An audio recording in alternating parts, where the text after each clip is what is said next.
ఓకేనా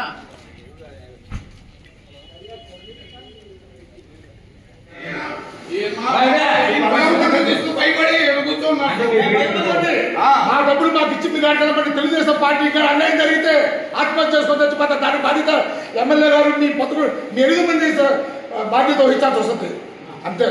అటువారి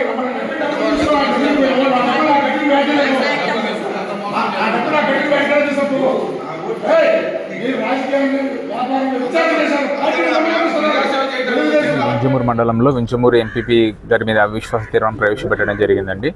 దానికి సంబంధించినటువంటి దాని మీద ఈరోజు అథారిటీగా రావడం జరిగింది. దానికి సంబంధించిన ఒక ఏదైతే మీటింగ్ అనేది ఎగ్జాక్ట్గా 11 o'clock ఈరోజు ఉంటుందని చెప్పాము. ఎగ్జాక్ట్ 11 o'clock మీటింగ్ పెట్టుకోవడం జరిగింది.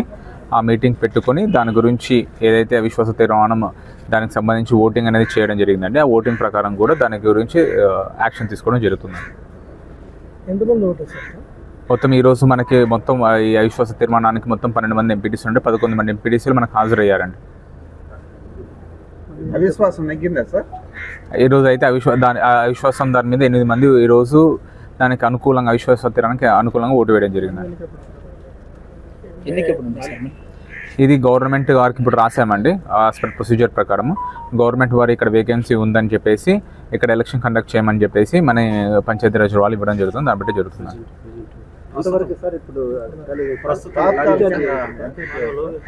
తాత్కాలిక ఎంపీపీ దాని మీద కూడా ఉండడానికి దాని మీద కూడా రూల్స్ ప్రకారం అయితే మనం కలెక్టర్ ఇది CEO ZP principal secretary of the పంచాయతీరాజ్కి రాయడం జరిగిందండి.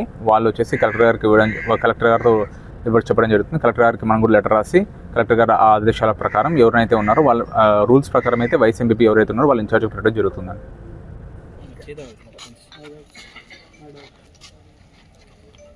ఇప్పుడు గతంలో ఎన్నిక జరిగింది. ఒక పార్టీకి మా పార్టీకి వైఎస్ఆర్సీపీకి 8 మంది ఎంపీటీసీల సభ్యులు గెలిచారు. పార్టీ అధిష్టానం బీఫారం ఇస్తే అందరూ పార్టీ అంతా గెలిపించింది. జగన్మోహన్ రెడ్డి గారి నాయకత్వంలో బలపరిచి రాజగోపాల్ రెడ్డి గారు బలపరిచి అప్పుడున్న ఎమ్మెల్యే గారు బలపరిచి అన్నీ జరిగినాయి.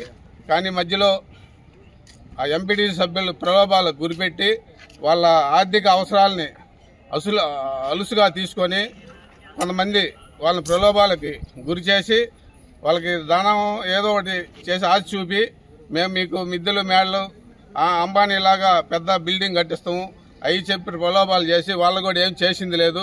ఇప్పుడు కూడా అరిచేతిలో అదేదో చూపించి నాకోమని చెబుతున్నారు. వాళ్ళకి ఇప్పుడు కూడా చేసింది లేదని చెబుతున్నారు వాళ్ళు బయట వాళ్ళ బంధువులు ఏమంతా.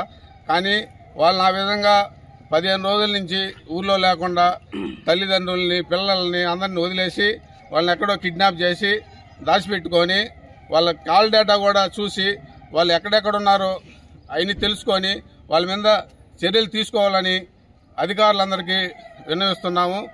ఇప్పుడు మేము బయట 8 మంది 4 ఉన్నాము ఎంపీటీసీ సభ్యులు, లోపల 4 ఉన్నారు. మా ఎంపీటీసీలు అక్రమంగా నిర్బంధించి చేశారు. 3 ఇండిపెండెంట్లు, 1 జనసేన ఎంపీటీసీ ఉన్నారు. వాళ్ళ ఎంపీటీసీలు పార్టీ తరఫున గెలవని వాళ్ళే అంత కట్టుదిట్టంగా ప్రలోభాలకు గురి చేశారు.